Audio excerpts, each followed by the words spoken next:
기도하겠습니다. 참 좋으신 하나님 아버지, 오늘도 이렇게 함께 온라인 예배를 드릴 수 있도록 함께 하신 것 감사를 드립니다. 비록 얼굴과 얼굴을 대면하지는 못하지만 성령께서 우리들의 마음을 하나로 만들어 주사 하나님의 말씀을 전하는 저나 또한 이 동영상을 듣고 있는 성도님들 모두에게 하나님의 은혜가 가득 채워지기를 원합니다. 아직까지 이 땅에 코로나 바이러스로 인하여 여러 가지 어려움이 있는데 하나님, 하루속히 빨리 서로 얼굴을 보며 예배를 드릴 수 있도록 축복하여 주옵소서. 감사를 드리며 예수 그리스도의 이름으로 기도합니다. 아멘. 성경 보도록 하겠습니다. 마태복음 7장 12절 말씀입니다. 마태복음 7장 12절 말씀입니다.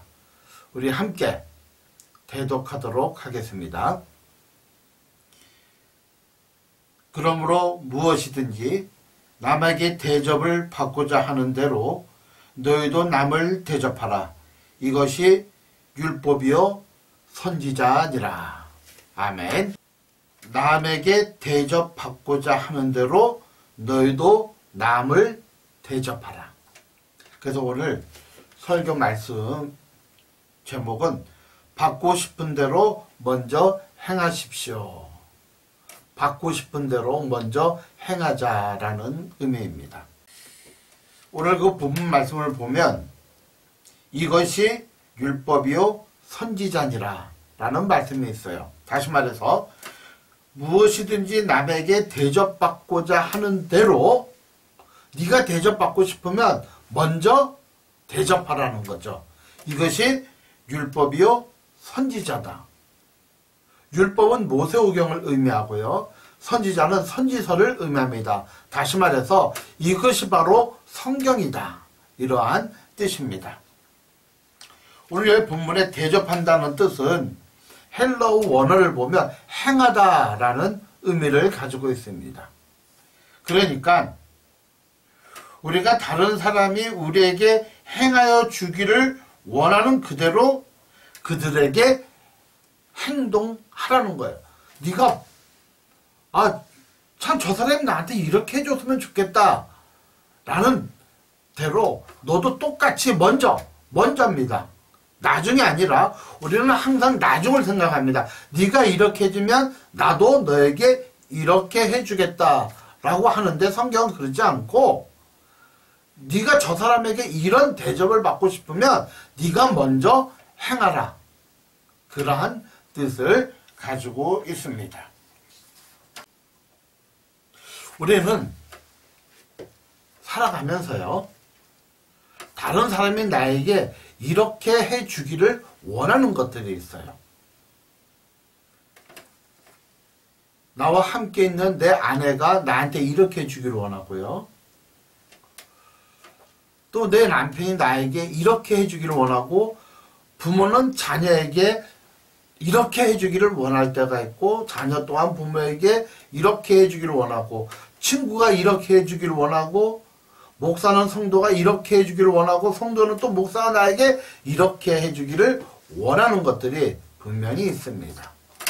그러니까 우리는 먼저 나에게 이렇게 해주기를 원한다는 거예요.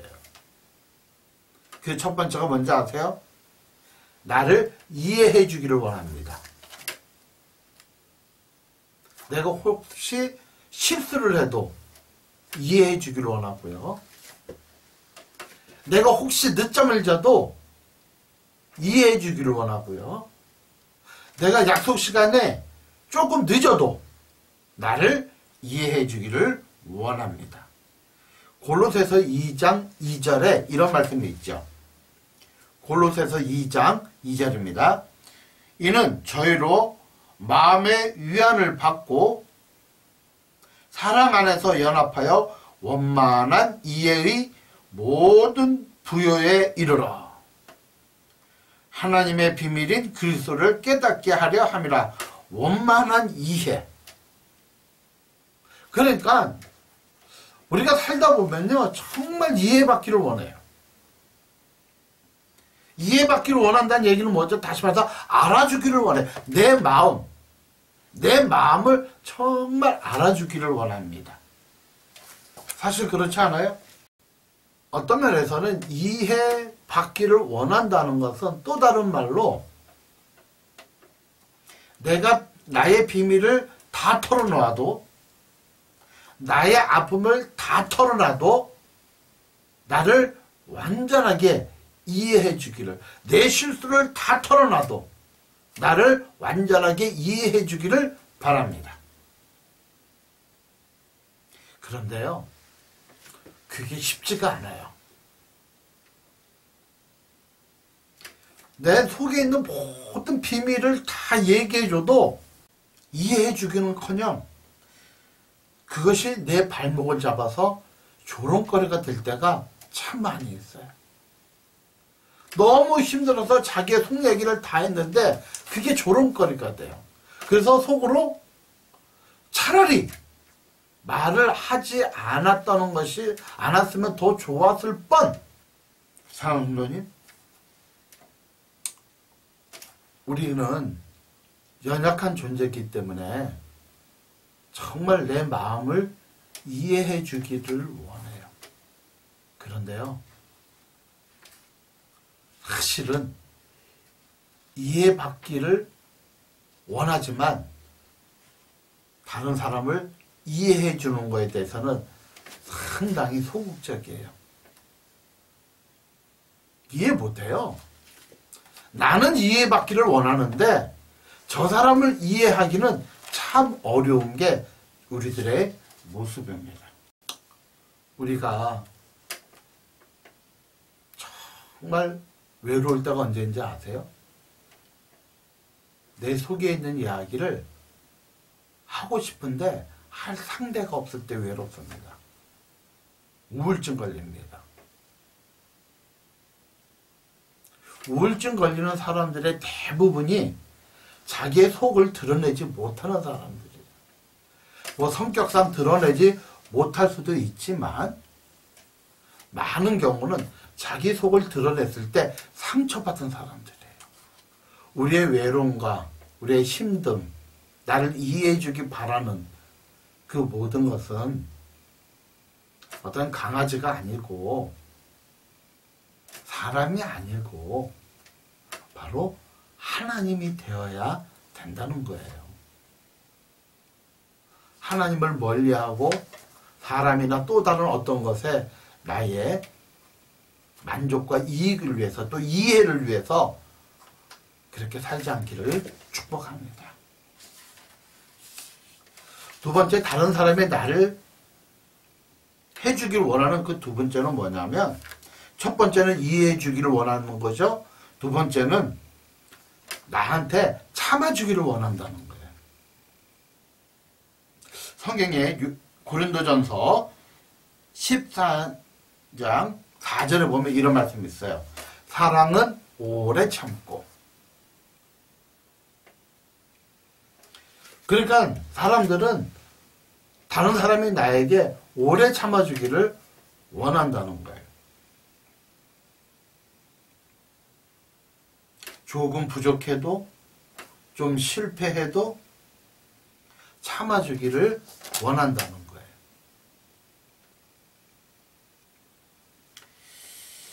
그래요. 내가 좀 부족해도 참고 기다려주는 배우자가 얼마나 감사한지 모릅니다. 부족한 목사를 참고 기다려주는 성도가 고맙고요. 부족한 나를 참아주는 목사가 사실은 고맙죠. 내 단점을 지적하지 않고 내 단점에 대해서 참아주는, 참 그게 고마운 거 아닌가요? 사실 나의 단점은 누가 제일 잘 아느냐면 내 자신이 제일 잘 알 수도 있습니다. 내가 나의 나쁜 습관을 잘 알고 있고요. 내가 나의 연약함을 잘 알고 있습니다. 그래서 우리는 나를 끊임없이 이해해 주기를 원합니다.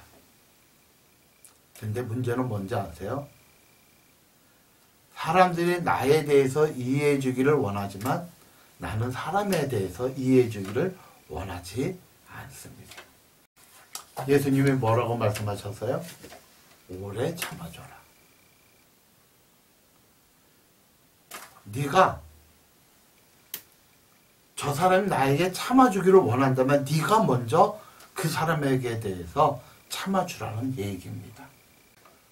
우리가 참 감사할 것이 많은 사람이 있음에도 불구하고 그 사람이 나에게 한 번 실수하고 그 사람이 나에게 한 번 지적하기 때문에 그 관계를 단절하는 것을 보게 됩니다.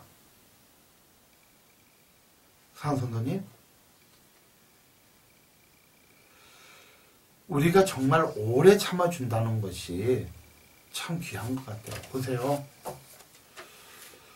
만일 하나님께서 우리에게 오래 참아주지 못하면 어떠한 결과가 일어날까요?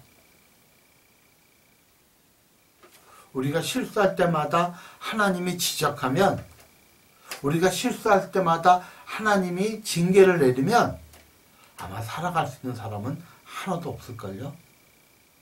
우리에게 가장 오래 참아주시는 분이 바로 하나님이십니다.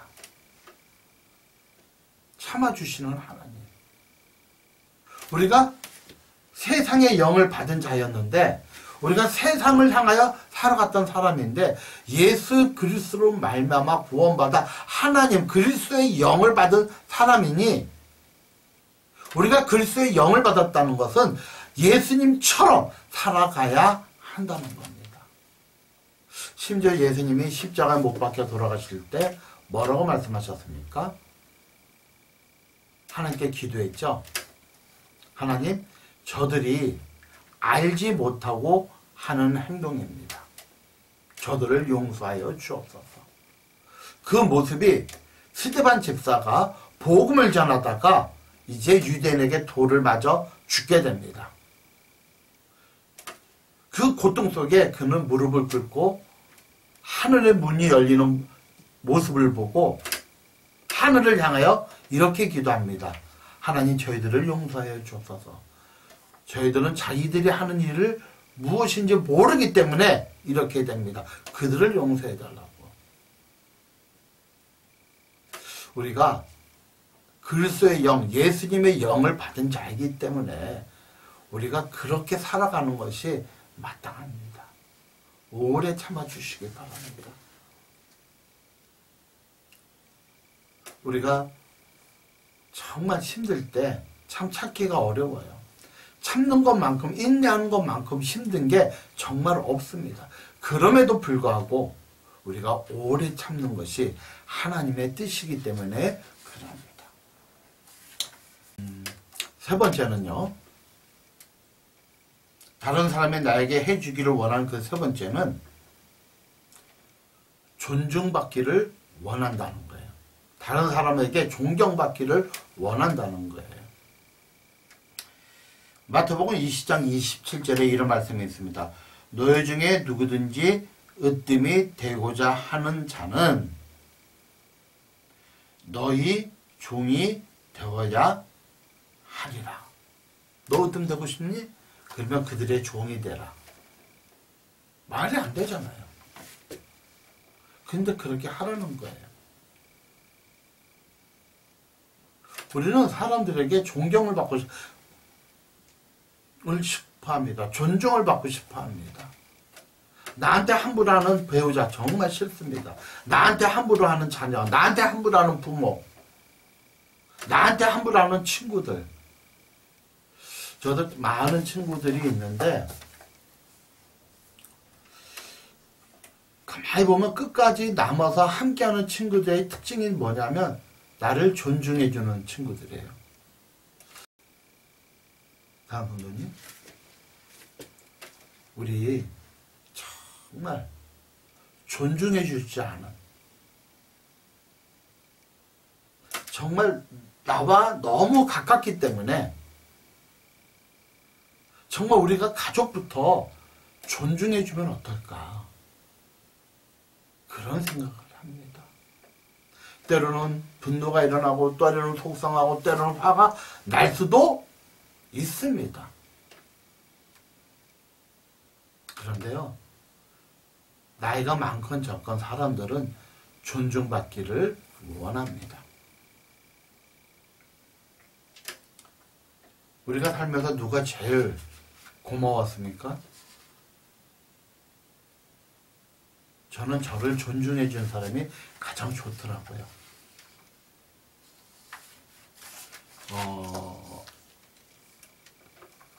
저희 교회가 침례교단 강서지방회에 소속되어 있어요. 교단 밑에 지방회가 한 100몇 개가 있어요. 보통 20개에서 30개의 교회의 모임들입니다. 그래서 한 달에 한 번 정도 이렇게 목회자들이 모여서 회의도 하고 기도도 하고 서로 말씀도 나누고, 이러한 한 달에 한 번씩 모임이 있는데, 후배들이 있어요. 그 후배 중 한 명이 꼭 전화 만나면, 아이고 목사님 잘 지내셨어요. 아 목사님 너무 좋아요. 아 목사님 이 어려운데도 이렇게 전도하니까 참 좋아요. 목사님 참 대단해요. 목사님 건강은 어때요? 저를 존중해 주는 거예요. 얼마나 좋은지 몰라요. 그러면 저 역시 어떻게 해요? 그를 더욱더 존중하게 되더라고요. 오늘 본문 다시 한번 읽습니다. 그러므로 무엇이든지 남에게 대접받고자 하는 대로 너희도 남을 대접하라. 행하라.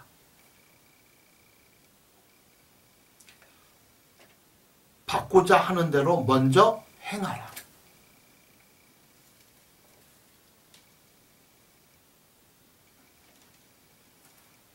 그런데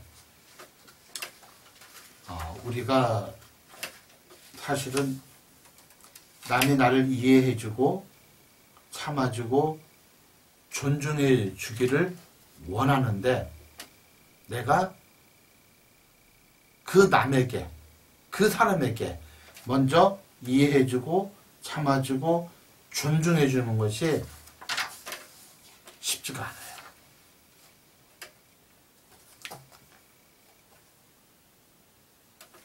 다음 선생님.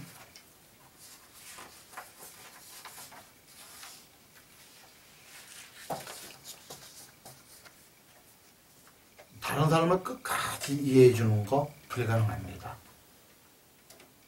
다른 사람에 대해서 끝까지 참아주는 거 불가능합니다.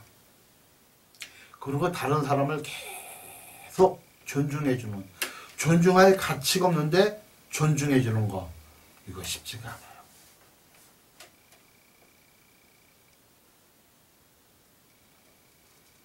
그런데요, 하나님은 우리에게 그렇게 하라고 말씀하십니다.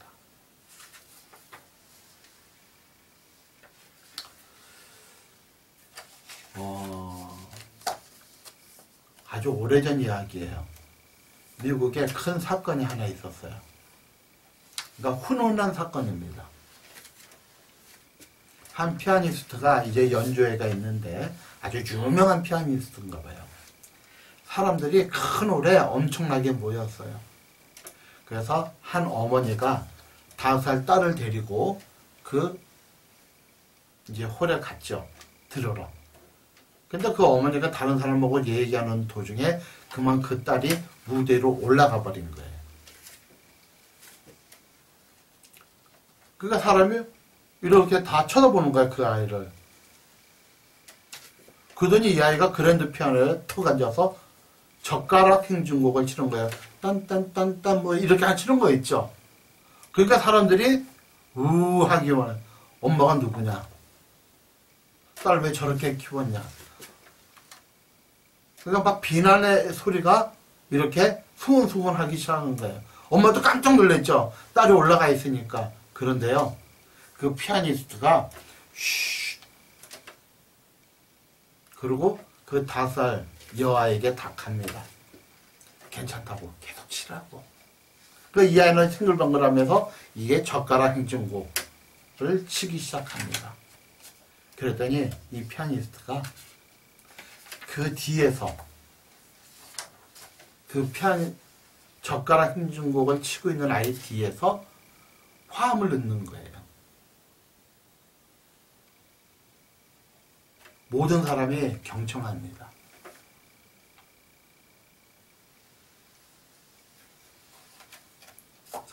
성도님, 이게 바로 이해해 주는 거고 참아주는 거고 존중해 주는 거예요. 그 다음날 모든 신문과 잡지에서 특필 유명한 피아니스트와 그 어린아이의 젓가락 행진곡 치는 모습이 사진에 찍히고, 이 피아니스트는 엄청난 박수갈채를 받았습니다. 그럴 수 있죠. 경비원을 통해서 아이를 내려보낼 수도 있고, 경비원들에게 음이 틀려지면 어떡하냐고, 애들을 왜 저렇게 하냐고 혼낼 수도 있고 지적할 수도 있습니다. 그런데 그렇게 하지 않고 그 아이와 함께 피아노를 연주합니다. 우리 하나님이 그러신 분이에요. 우리가 어떻게 하든지 사람을 이해하려고, 어떻게 하든지 참아주려고, 그를 존중해 주려고, 실패하지만 또 그러고, 실패하지만 또 참아주고, 실패하지만 또 이해하고, 실패하지만 또 존중해 주려고 몸부림칠 때, 그리고 하나님 도와달라고 할 때, 하나님은 우리 뒤에서 젓가락 행진곡밖에 치지 못하는 그 5살 먹은 여아의 뒤에서 아름다운 화음을 넣어주듯이, 하나님은 우리에게 미소를 지으면서 우리가 사람을 이해할 수 있도록 도와주시고, 참아주기를 도와주시고, 존중해주기를 원하신다는 거예요. 사모님, 우리 한번 해보자고요. 한번 참아주고, 이해해주고, 존중해주고. 근데 우리의 힘으로 안 되니 어떻게 해요? 하나님, 끊임없이 내 아내에 대해서, 내 자녀에 대해서, 내 부모에 대해서 끊임없이 이해할 수 있도록 도와달라고, 참아줄 수 있도록 도와달라고, 내가 먼저 그들을 존중해 줄 수 있도록 도와달라고. 그게 믿는 사람들의 본분임을, 그것이 성경이라고 하잖아요.